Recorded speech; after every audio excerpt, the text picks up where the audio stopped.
Welcome to A State of Mind, a podcast series all about motivating, inspiring, and educating you in the art of selling luxury real estate. The podcast is brought to you by the Institute for Luxury Home Marketing. I'm Tammy Sims, lead trainer for the Institute and a full-time real estate professional in St. Petersburg, Florida for more than 2 decades.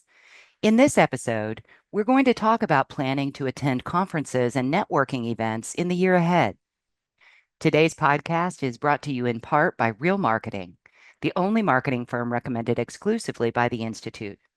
Real Marketing utilizes over 25 years of expertise, and their products are built and customized for you to dominate any neighborhood, anywhere. Go to realmarketingforyou.com. That's real marketing, the number 4, you.com. Also, look for past A State of Mind episodes with CEO David Collins as our guest. I'm here today with my co host, Jack Miller, a 25 plus year veteran luxury agent with Onward Real Estate in the greater Nashville, Tennessee market. Hi, Jack. It's great to see you. Hey, Tammy, good to see you as well. I'm excited about this particular topic because this is the one where you teach and I learn. Ah, I've attended a number of conferences through the years, and every time I've attended a conference, whether it's local or national, you always come away with some sort of learning experience or networking experience. But you've made the rounds. I mean, you've attended a lot of conferences. You do every year. Um, how do you choose a conference? What's important to you? what's interesting, I've been thinking about this since we were preparing for this topic, and I thought back to my very first real estate conference, right? So I'm not going to answer the question right away. I'm going to get us there the long way. Um, it was a state association conference that was my introduction to real estate in general. My mother drugged me to a conference that was in Orlando, right? She promised me that I could hang out at the pool and I could just enjoy the free room and all of that sort of thing. But of course, she drugged me to a couple of sessions that were open to guests, and I think that's when I got the bug, right? But that leads nicely into your question of how do you choose? Because there are so many nuances that go into it, right? Because you can overload on conferences and never have enough time to actually get your work done, right? Mhm. So sometimes it's about the location, right? Is it a place where you'd want to go, or do you rule some out because they're in places that all the conferences are over and over again, right? Like the big ones. There's only a few cities in the country that can host some of the really big ones. So you find yourself every conference this year is going to be in Las Vegas, or everyone's going to be in Orlando, and so sometimes the location comes into play. Sometimes there are smaller conferences that are in mid-sized cities that are really interesting so that you get to see a new place. I also like to consider whether it's in a location where there's a feeder market for my business, right? Those are good Sure, yeah. connections, because that's a lot of the audience will be local in any case. And then content. I know we're gonna dig into content a little bit later, but really kind of all of those pieces go together as you're putting together your plan for the year. So what do you think the overall value proposition is? Is it more about the content or more about the networking for you? For me, now, this many years in, it's an expectation that I'm going to get a nugget or two that's new or different or unique, but it's the networking that really is the most important piece for me. It's the ability to connect with people who share a desire for learning and growth and improving our industry as a whole, and then choosing some of those conferences where I know that there will be people there that I already have relationships with, and that can help to strengthen those relationships, which is about not just referrals, but sometimes just resources, right? If you know people in other markets that you can bounce an idea off or learn some different things from. Yeah, it's interesting when I know it's not a conference, it's at training, but when I speak with agents who are new to the luxury market, or perhaps they're experienced, but they're new to the institute, and I've encouraged them to take the course and that you offer and earn the designation. one of the first pieces of advice I always give is, try to take the class, take the course in another market outside of your own. And in particular, look at feeder markets, because then you kill two birds with one stone, perhaps, where you're not only, acquiring the designation and you're learning about the luxury market, but you're also networking with those individuals who have the opportunity to perhaps send you business or vice versa. So there's lots of opportunity where that's concerned. Yeah, you're absolutely correct, right? And let's frame this conversation around it's not just big conventions that we're talking about. There's all sorts of ways. I know you wanted to kind of dig in of where does somebody start, right? Hmm. If they're not on the same level as perhaps I am, or folks that have been attending a lot. So, um, what did you want to know about that? If you're new to the conference, the conference route, do you recommend folks try out local conferences, or do you jump out there and go to a national conference you've never attended? And I think it's particularly hard for folks if they're going on their own.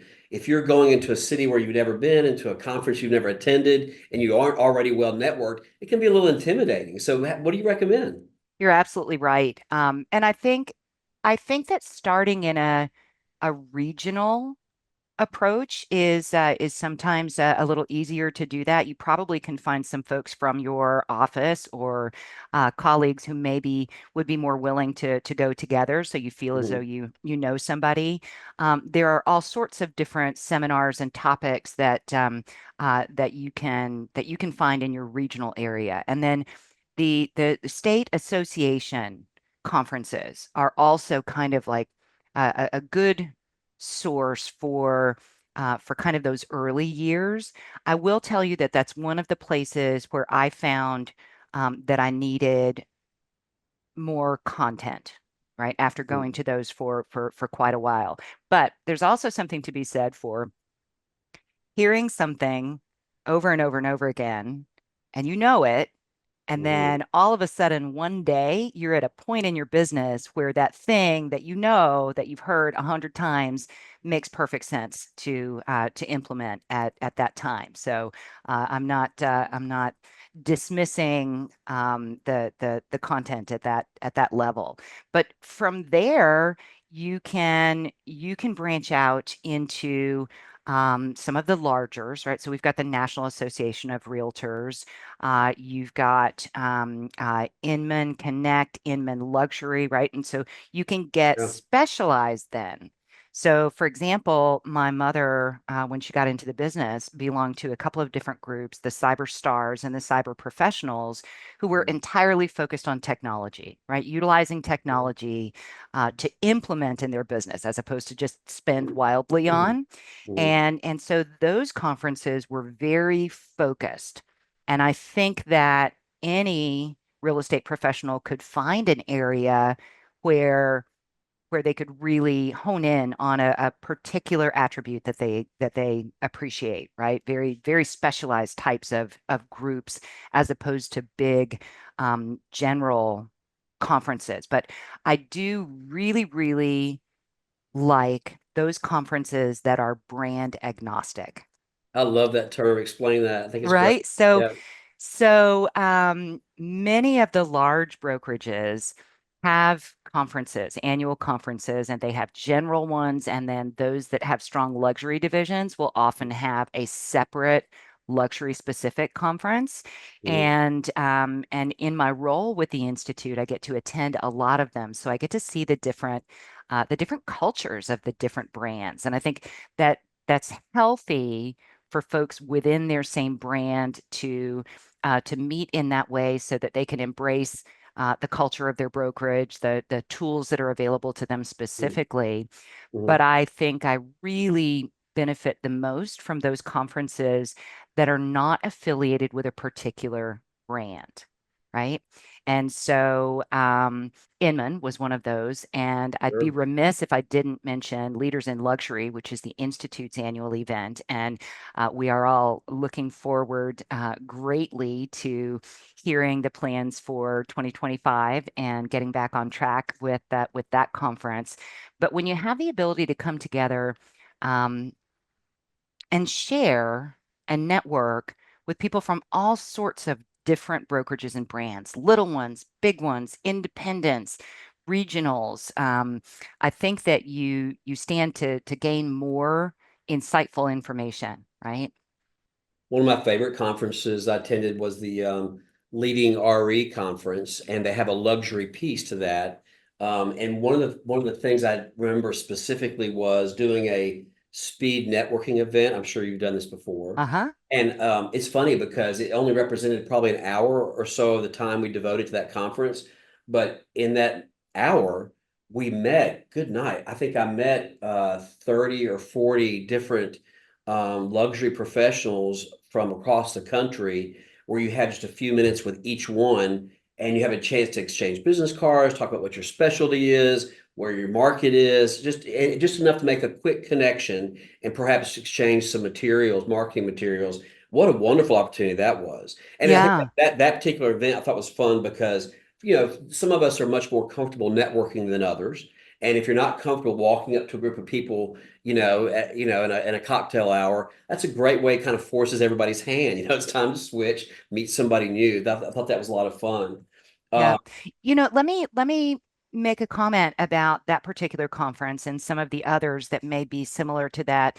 So, Leading Real Estate Companies of the World is a an organization of specific companies all over that meet certain individual criterias. So it is multi-brand, but there is a level of similarity, right? Right. So Um, there's no franchises, correct. there's no franchises, but each of those companies that are involved in leading RE or leading real estate companies of the world typically are the major players in their respective markets, and they are typically organically grown. So it's Hmm. not grown within a brand that's already nationally recognized, but grown in a market where they become recognized. Yeah. And so you're sharing that space with all these folks across the country, particularly on the luxury side, that had that common denominator, and it's a terrific conference. It is. It is. And I also wanted to make the point, we did a mastermind session recently of the Guild Elite members of the Institute, and we were talking about this very topic.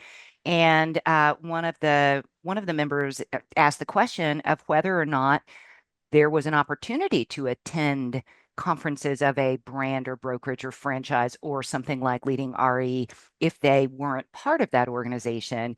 And the answer is a resounding yes.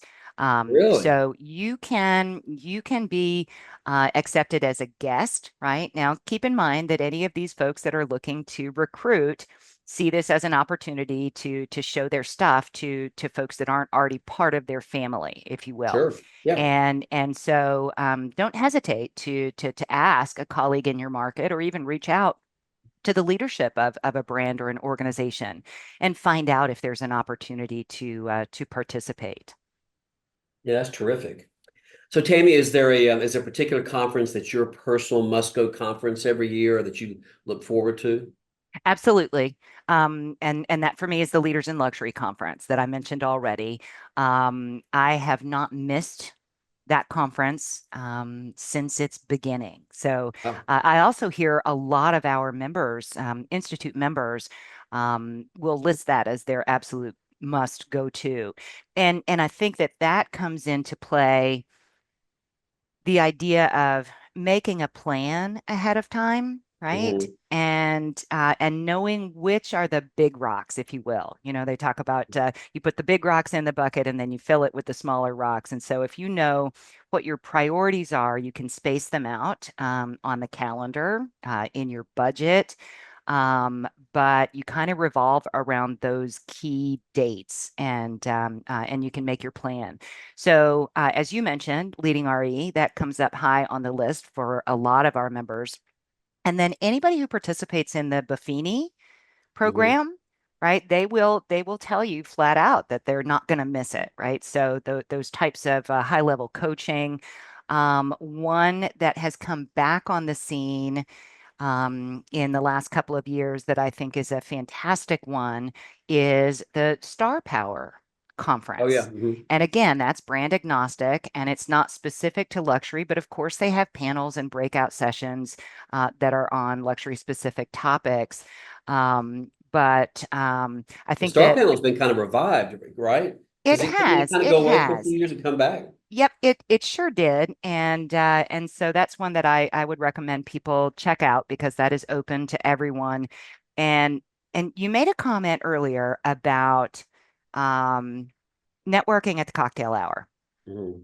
And something that I have always found to be true is that the best connections and the best snippets of information tend to come in the hallway or at the hotel bar after, Mhm. right? It's not always just the educational sessions, which of course you should be looking for good content, but it's those opportunities. So I think there's a point to be made that if you attend these conferences, it really is advisable to socialize, right? As opposed to just Yeah, go right back to your hotel room and tackle the email and all of that. But look for those kind of hidden opportunities yeah. to benefit. Well, this the I think the networking, whether even if it's not technically a networking conference, there's always a networking component at any gathering like that. And if you miss the social aspects of it after hours, you're really missing out on a lot of the opportunities because that's where a lot of our connections come, most meaningful connections come, as you just said. So. Absolutely. How many conferences do you go to? I mean, do you go to one every quarter? Do you go a couple every quarter? What should somebody shoot for? Like myself, as I said in the introduction, I go to a few conferences, but it's not been a major part of my planning, and I need to, reinstitute, if you will, conference and networking events for myself personally. What do you Yeah. recommend? Well, and personally, I attend a lot more conferences than most people do because of my role with the Institute and Sure, representing and speaking and that sort of sure. thing. But I would recommend a quarterly approach.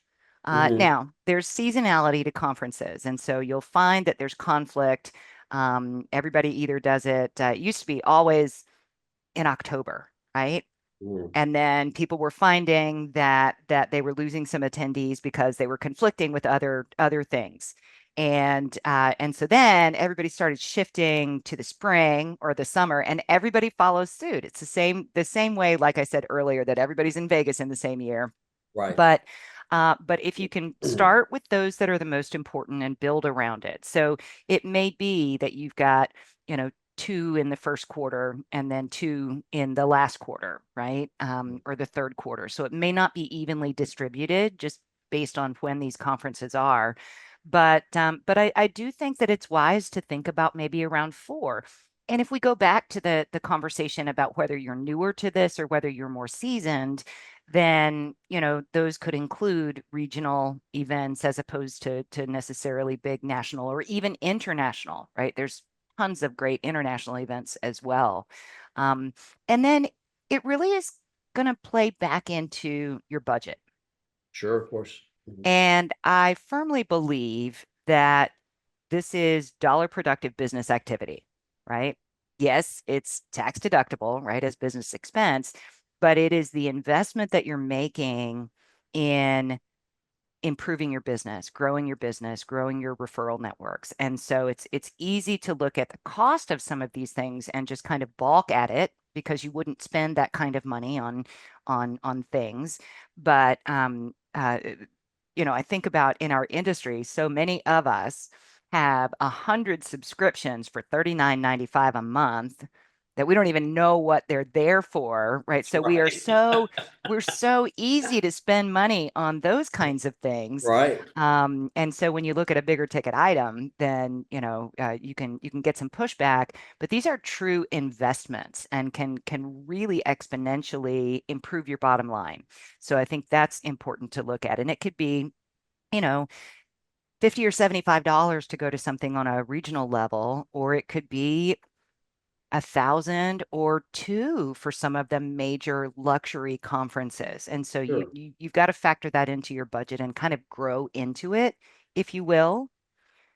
Well, the But other nice thing too, you mentioned the tax write-off, but bring your spouse or partner along, bring the family, and turn it into a vacation. Then you have a whole vacation that's a tax write-off. yeah, That's a lot of fun too. there are a lot of really successful agents who are experienced conference goers who include that as part of their planning, right? Mhm. Is the conference in a location where they can piggyback it with a vacation, um, whether by themselves or with family and all that sort of thing. And one of the things that I wanted to point out in the luxury space, many of the conferences are held at places like the Ritz-Carlton and Sure.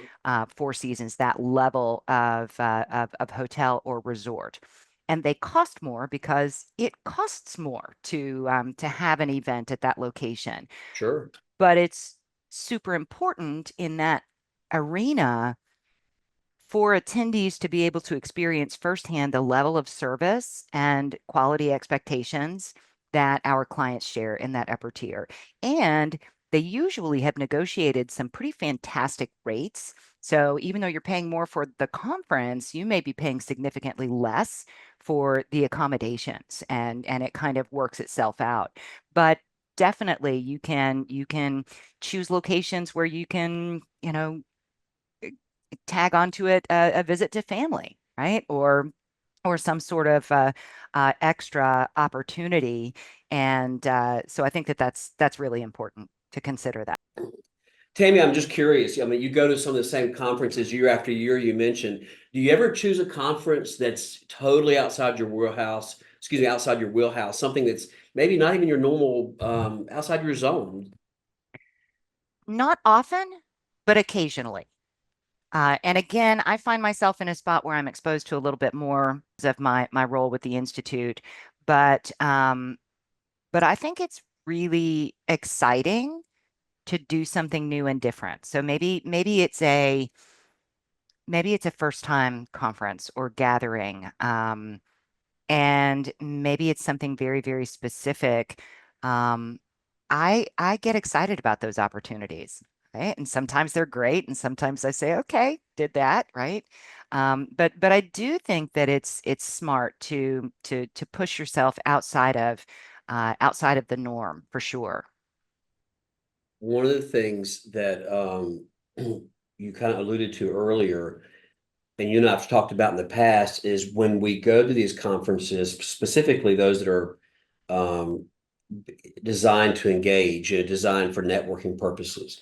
When you're networking with agents in other markets, we're learning that there's another way to do things. Business isn't conducted the same in California as in Tennessee or in Florida versus New York. And That's so right. when we go to those networking conferences and we're having those kinds of conversations, things that you and I might assume to be this is the way it's kind of done everywhere, we're learning it's not. And that's really important, I think, in us, particularly conducting business again in the luxury space, because we're having clients moving into our markets from other places where business is conducted in a very different way. Talk to me about that and how you experience that. Yeah, I think some of my favorite epiphanies that have come from that. Number one, radon testing, right? Yeah. Most Mhm. of the listeners out there are like, yeah, so radon testing, we do it. Well, not in my area. And it's not true all across the state, but in my area, it is very uncommon to do a radon inspection. And part of that has to do that with we're at sea level, right? We don't have substructure, but in certain parts of Florida, they do have quarries.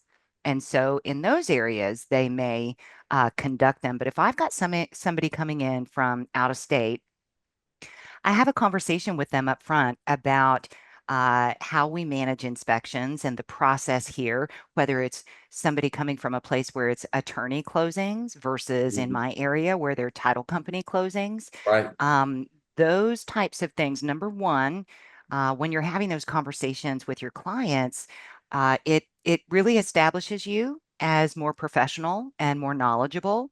It sets clear expectations. Right. But if you didn't know that they were expecting something different, right? Like I've told you before, some years ago in California, it was very customary for every seller to take their refrigerator with them, right? Right. It was just rule of thumb, it was never included in the purchase. So when I had clients coming here from California, um, I would have to tell them that their house is going to come with a refrigerator, right? So if they were bringing theirs from California, Mhm. they were going to have two, right? So they need to figure that out. Now, also to the same token, I learned through attending conferences and interacting with other realtors that that's no longer the norm. So again, keeping your information current and warranties. And Right. recently, oh my goodness, recently with the shift in our industry, the change to required buyer brokerage agreements and the shift in compensation and that whole discussion, this past season, pretty much every conference was focused on that level of education.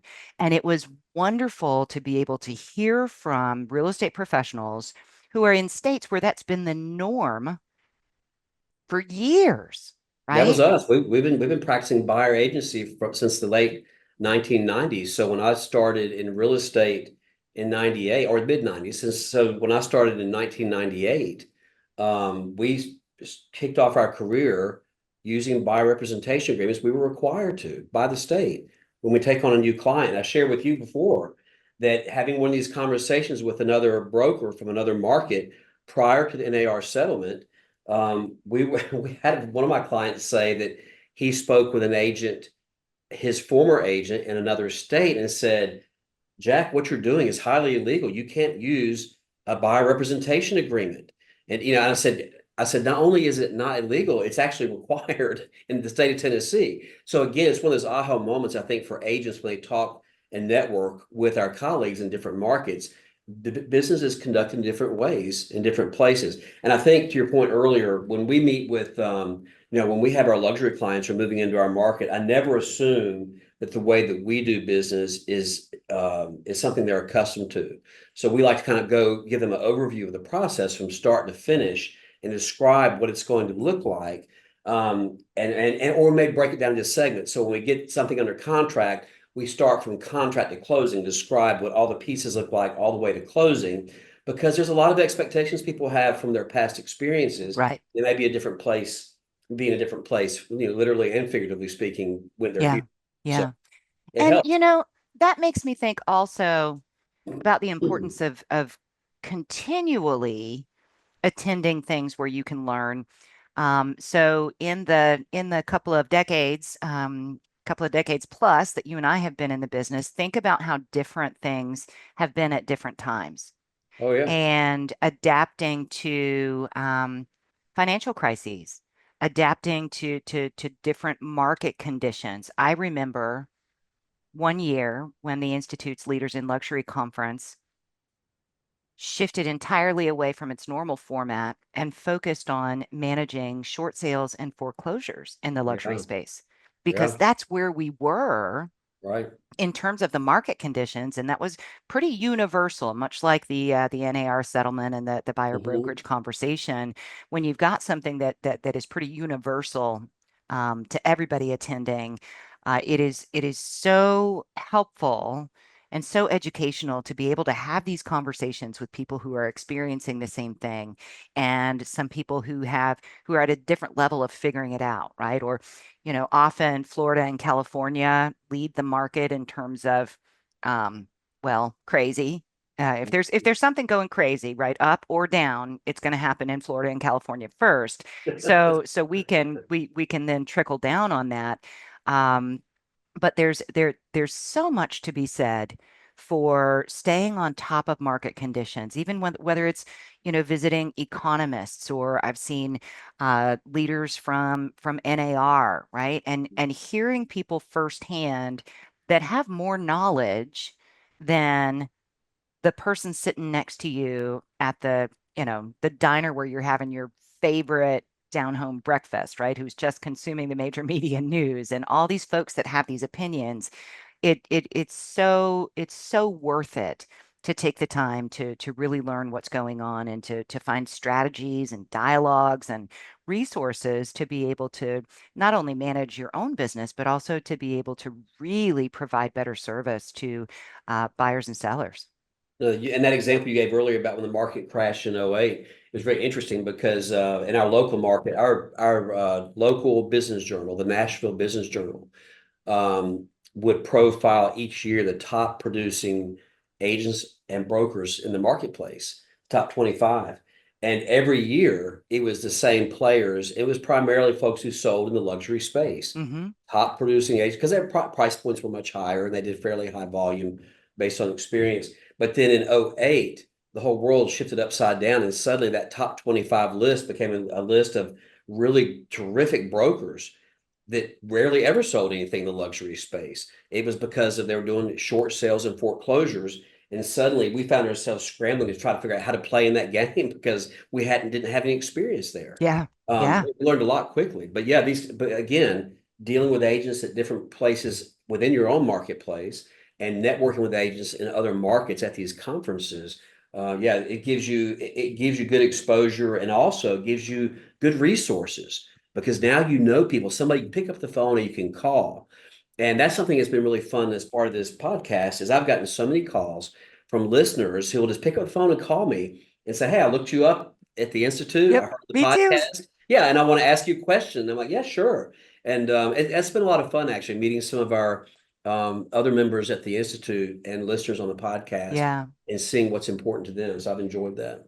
It makes me think of many years ago, we had an offer. My mom and I received an offer from someone from overseas who was purporting to be a Chinese citizen and wanted to make a sight unseen $1 million cash offer on a property. And the red flags just kind of went off, and we said, well, we'll need you to provide us a copy of your passport, which they did. But we were a little out of our league in being able to determine whether any of that was legit. And we had a colleague who was a Chinese agent in Vancouver, BC. Oh, wow. And we knew him through these conferences that we attended, and so we called him up and said, "Hey, we've got this situation, and I don't know, can you help?" And he said, "Well, share the copy of that with me." And he took one look at it, and he said, "This is fraudulent." He said, "Because all of the various provinces have an associated number sequence, and this number sequence doesn't match up with." With where they're saying that they're from, and it turned out to be like an international fraud situation Oh, well wow. before it was mainstream to get those Right. the Nigerian prince with the fortune, right? Right. Right. And this is nothing about any ethnicities or cultures or any of that sort of thing, but having that resource, we were able to avoid a potentially really dangerous situation. Sure. And as you say, the ability to pick up the phone and call is just priceless. Yeah, for sure. Yeah, sadly, criminal activity has no boundaries when it comes to It does geography not. and And race and culture. right. And We all deal. in the luxury real estate marketplace, we talk about that in the training. We are actually more likely to encounter some really interesting schemes, Well, it's bigger returns. And with matter of much fact, my bigger business returns. partner Robert and I, we conduct a session every few years here called the Multi-Million-Dollar Disappointment: How to Flush Out Scam Artists in the Luxury Home Market because it is so common. And we bring in one of the things we do is we bring in agents and brokers from different companies for the shared experiences and looking for common practices, best practices. Really, really helpful. Again, it's all about networking. This It is terrific. is. This conversation is terrific. But also that makes me think of some of my favorite sessions in the conferences that I've attended, particularly in the luxury space, have been with leadership from places like the Ritz-Carlton and the Four Seasons and Hmm. luxury automobile dealers, right? So in your standard conferences, it's going to be very cut and dried kind of real estate information from Hmm. folks that are in the real estate industry. But when you get up to those higher level conferences in terms of content, you're likely to see the kind of speakers who are sharing things from outside the real estate industry that are really relevant to how we interact with, in this case, a luxury consumer, right? What their expectations are. And I think that's something that's so valuable. So let's kind of circle back to the idea of planning for the conferences, right? because I joke all the time. People will ask me on a Monday, so how was your weekend? And I'm like, what are you talking about? I've been working all weekend, right? We work 7 days a week in many cases. And so if you don't sit down and make a plan, then it's really easy for it to come up all of a sudden. And Right. now it's too late to register or get the airfare, that sort of thing.